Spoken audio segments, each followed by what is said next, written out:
Coloco o camarão.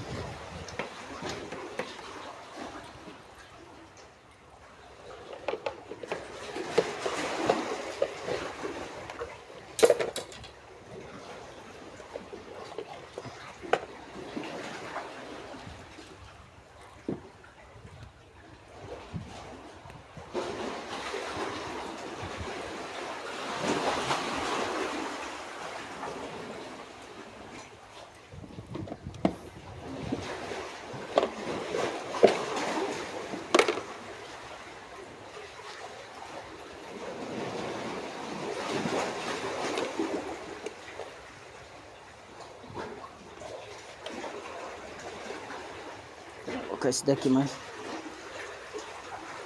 coisa aqui, dá uma